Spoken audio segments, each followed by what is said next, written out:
Birds have revenues appetite, यानी birds बहुत ज़्यादा फीड करते हैं अपने हाई मेटाबॉलिक रेट और एंडोथर्मी को सपोर्ट करने के लिए। For example humming bird constantly through out the day he feed करता है। अब और जब ये नाइट टाइम में फीड नहीं करेगा तो इसका रेस्पिरेटरी रेट और बॉडी टेम्परेचर दोनों ही रिड्यूस हो जाएंगे। तो अस्सलाम वालेकुम students, welcome to zoology with Amna. आज की इस वीडियो में हम स्टडी करेंगे nutrition and the digestive system of birds. सबसे पहले अगर न्यूट्रिशन में देखें तो बर्ड्स की जो बिल्स हैं और टंग्स हैं वो मॉडिफाइड हैं वेरियस फंक्शंस के लिए, यानी जिन बर्ड जो कार्निवर्स हैं जिन्होंने प्रे को कैप्चर करना है उनकी बिल जो है वो वैसे मॉडिफाइड है। जो हर्बीवर्स हैं या जो इंसेक्टिवर्स हैं उनकी बिल जो है वो उसी के फीडिंग मेथड के अकॉर्डिंग जो है वो मॉडिफाइड है। आगे अगर डाइजेस्टिव सिस्टम को देखें तो हमारे पास एक डायवर्टिकुलम है एसोफेगस का। डायवर्टिकुलम हम ऐसे स्ट्रक्चर को बोलते हैं जो किसी और स्ट्रक्चर की स्मूथ मसल से बनी हुई वाल से अराइज हो रहा हो। जैसे आप यहाँ पे देख सकते हैं ये एसोफेगस की ही वाल से अराइज हुआ एक स्ट्रक्चर है क्रोप हमारे पास। और क्रोप जो है ये स्टोरेज स्ट्रक्चर है, यानी ये बर्ड को अलाउ करता है कि वो लोकली अबंडेंट फूड को जो है वो जल्दी से इंजेस्ट कर ले और वो सारी के सारी फूड जो है वो आगे क्रोप में आके स्टोर हो सकती है। अब यहाँ पे ज़्यादातर बर्ड्स में तो जैसे कि सिडार वैक्स विंग्स हैं, बर्ड ऑफ प्रे है, उनमें तो क्रोप का यही काम है। लेकिन कुछ ऐसे बर्ड्स हैं जैसे कि हमारे पास पिजन है। पिजन में यहाँ पे जो क्रोप है वो एक और फंक्शन भी परफॉर्म करता है, पिजन्स मिल्क बनाने का। अब पिजन्स मिल्क हमारे पास असल में एक चीज़ी सेक्रीशन है जो कि यहाँ पे क्रोप की वाल की जो लाइनिंग है उसके साथ जो है वो प्रोलिफरेट करेंगे, मतलब बहुत ज़्यादा डिवाइड करेंगे और डिवाइड करने के बाद स्लफ हो जाएंगे, यानी कि इस लाइनिंग से उतर जाएंगे। और यही जो लाइनिंग है यानी जो स्लफ्ड आउट हुए सेल्स हैं उनको जो पिजन है हमारे पास वो माउथ के ज़रिए जो है वो बॉडी से आउट कर देगा। और यही जो सेक्रीशन है चीज़ी सेक्रीशन यही पिजन मिल्क कहलाएगी। और यंग जो पिजन है जो स्क्वैप्स हैं वो इसी मिल्क पर जो है वो फीड करेंगे until they are able to feed grain, यानी यो जब तक वो ग्रेन्स को ईट अप करने के काबिल नहीं हो जाती तब तक वो पिजन्स मिल्क पे फीड करेंगे। इसके अलावा अगर हम इंसेक्ट ईटिंग बर्ड्स में देखें, इंसेक्टिवर्स में देखें तो वहाँ पे क्रोप हमें इतना ज़्यादा वेल डेवलप्ड नज़र नहीं आता क्योंकि हम कह रहे हैं ये एक स्टोरेज स्ट्रक्चर है। तो जो इंसेक्टिवर्स बर्ड्स हैं उन्होंने स्पार्सली डिस्ट्रीब्यूटेड फूड, स्पार्सली मतलब कि बहुत कम जो उनकी फूड अवेलेबल होती है उस पर उन्होंने फीड करना होता है। तो वो फ़ौरन से जैसे वो फीड करते हैं वो फ़ौरन से आगे डाइजेस्टिव सिस्टम में जाके डाइजेस्ट हो जाती है, उसको स्टोर करने का कोई ऐसा फंक्शन नहीं है क्योंकि वो फूड बहुत ज़्यादा ईट करते ही नहीं हैं। आगे हम डाइजेस्टिव सिस्टम देखते हैं तो डाइजेस्टिव सिस्टम इनका कंसिस्ट है एसोफेगस पे क्रोप, स्टमक जो कि 2 पोर्शंस में डिवाइडेड है, प्रोवेंट्रिकुलस और ventricles, small and large intestine जिसमें एज सच कोई बहुत ज़्यादा डिफ्रेंसिएशन नहीं है, पेयर्ड, सेका और क्लोएका। अब यहाँ से हम डाइजेस्टिव सिस्टम के डिफरेंट पार्ट्स के फंक्शंस को भी देख लेते हैं। अब सबसे पहले हमारे पास है मस्कुलर एसोफेगस। आगे एसोफेगस से ही एक डाइवर्टिकुलम यानी स्ट्रक्चर अराइज हो रहा है क्रोप जो कि स्टोरेज स्ट्रक्चर है। स्टोरेज स्ट्रक्चर से नीचे हमारे पास है ये स्टमक। अब जो फर्स्ट पोर्शन है स्टमक का प्रोवेंट्रिकुलस, ये ज़्यादातर डाइजेस्टिव एंजाइम्स रिलीज करता है जो कि आगे फूड के डाइजेशन करेंगी। जो दूसरा पोर्शन है वेंट्रिकुलस जिसको हम गिज़र्ट का भी नाम देते हैं, इसका काम होता है फूड के अंदर जितनी भी जैसे कि सीड्स वगैरह प्रेजेंट है उन सीड्स को क्रश करना।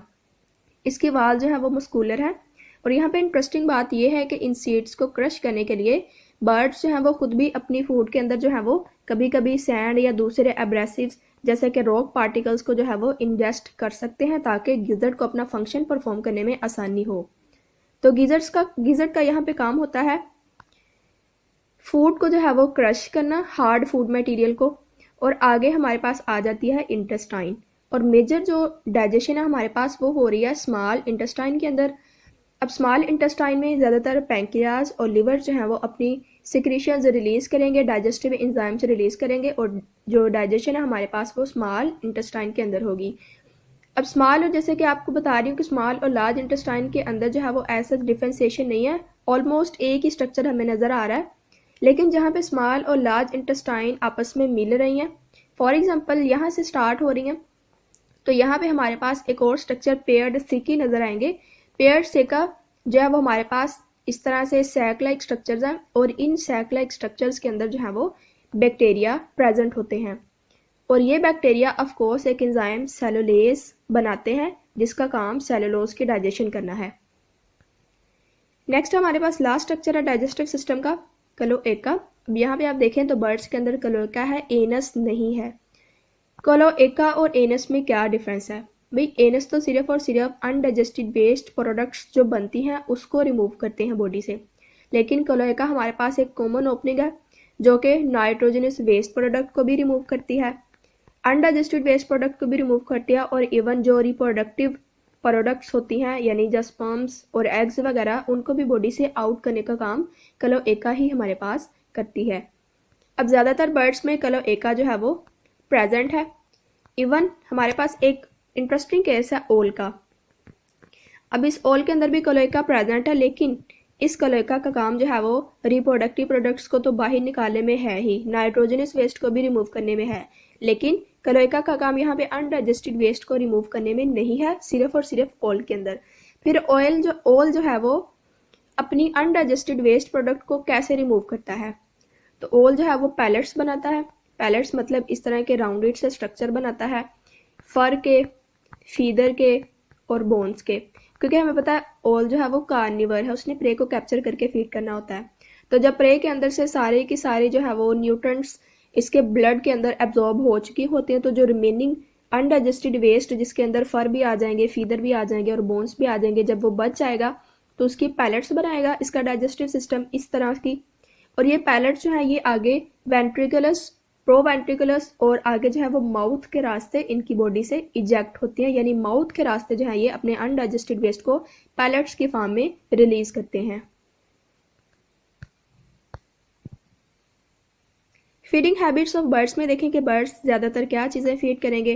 तो बर्ड जो है वो डिफरेंट काइंड्स ऑफ फूड जो है वो ईट कर सकते हैं different stages in the life में, और इवन अगर एक फूड जो है वो उसकी अवेलेबिलिटी चेंज हो गई है, सिंपली मतलब कि एक हैबिटेट में अगर एक फूड अबंडेंट है उस पर फीड करना स्टार्ट कर देंगे, अगर वो चीज़ ख़त्म हो गई है दूसरी चीज़ अबंडेंट है तो उस पर फीड करना स्टार्ट कर देंगे। फॉर एग्जाम्पल हमारे पास रॉबिन एक ऐसा परिंदा है जो कि वर्म्स और दूसरे इन्वर्टिब्रेट्स पे ज़्यादातर फीड करता है, लेकिन क्योंकि जब सर्दियों में ये जो वर्म्स हैं और इन्वर्टिब्रेट्स हैं ये इतने ज़्यादा अवेलेबल नहीं होते, बाहर नहीं निकलते, तो ये बेरीज पे भी फीड कर सकता है। अगर हम देखें तो कुछ बर्ड्स जो हैं वो फीडिंग हैबिट्स में बिल्कुल डायरेक्टली ह्यूमन इंटरेस्ट से जो है वो कॉन्फ्लिक्ट में आते हैं और ज़्यादातर क्रॉप्स और ऑर्चर्ड्स को डैमेज करते हैं। अब जैसे कि कुछ बर्ड्स की हैबिट्स हैं फ्लॉकिंग और रोस्टिंग। फ्लॉकिंग का मतलब कि ग्रुप्स में जो है वो ट्रैवल करना और ग्रुप्स में ही जो फीड करना, और रोस्टिंग यानी एक जगह पे जिस जगह पे ठहर गए हैं उसी जगह पे जो है वो स्टे करते रहना और वहाँ पे जितनी भी ग्रेन्स वगैरह हमको डैमेज करना, इसको हम बोलते हैं रोस्टिंग। वैसे रोस्टिंग का मतलब होता है एक ब्रांच पे जो है वो पर्च करना, यानी ब्रांच पे एक जिस पे सिट करे गए हैं उसी पे बैठे रहना, लेकिन यहाँ पे रोस्टिंग का मीनिंग है कि जहाँ पे स्टे कर गए हैं वहीं पे स्टे करना और वहाँ पे जितनी भी क्रॉप्स और ग्रेन्स वगैरह अवेलेबल है उन पे फीड करते रहना। तो जब भाई ऐसा होगा तो ऐसा होने से क्या होगा कि जितने भी फील्ड्स ऑफ ग्रेन है उनको बर्ड जो है वो डेवास्टेट करेंगे, तबाह करेंगे। और रिसेंट हमने जो मोनोकल्चरल प्रैक्टिसेस स्टार्ट की हैं, यानी कि एक ही काइंड ऑफ जो है वो ग्रेन को हम ग्रो कर रहे हैं काफ़ी लार्ज एरिया में, इसकी वजह से जो फ्लॉकिंग और रूस्टिंग के हैबिट्स है वो बर्ड्स में बढ़ गई हैं और ये मसला जो है वो हमारे पास ज़्यादा सवियर हो गया है। इसके अलावा अगर बर्ड्स ऑफ प्रे यानी ऐसे बर्ड जिन्होंने प्रे को कैप्चर करके ईट अप करना होता है, ये बहुत ही कम इफेक्ट रखते हैं पोल्ट्री के पॉपुलेशन पे और गेम बर्ड्स पे और फिशरीज पे, लेकिन हमारा ये चीज़ के हमें लगता है कि बर्ड्स ऑफ प्रे जो है वो ज़्यादा इन चीज़ों को जो है वो इन पे प्रे करते हैं पोल्ट्री और गेम बर्ड पे, इसी वजह से जो है वो ये बर्ड्स ऑफ प्रे को ज़्यादातर आजकल पॉइजन और शूट किया जा रहा है, लेकिन इनका एज सच कोई इतना ज़्यादा इम्पैक्ट नहीं होता पोल्ट्री, गेम बर्ड्स और कमर्शियल फिशरीज पे। तो स्टूडेंट्स ये थी आज की वीडियो। अगर आपको इसमें से कोई क्वेश्चन है या कन्फ्यूजन है तो आप मुझे कमेंट के अंदर पूछ सकते हैं। अगर आपको वीडियो अच्छी लगी तो मज़ीद इन्फॉर्मेटिव वीडियोज़ के लिए चैनल को सब्सक्राइब करें। नेक्स्ट वीडियो तक के लिए अल्लाह हाफिज़।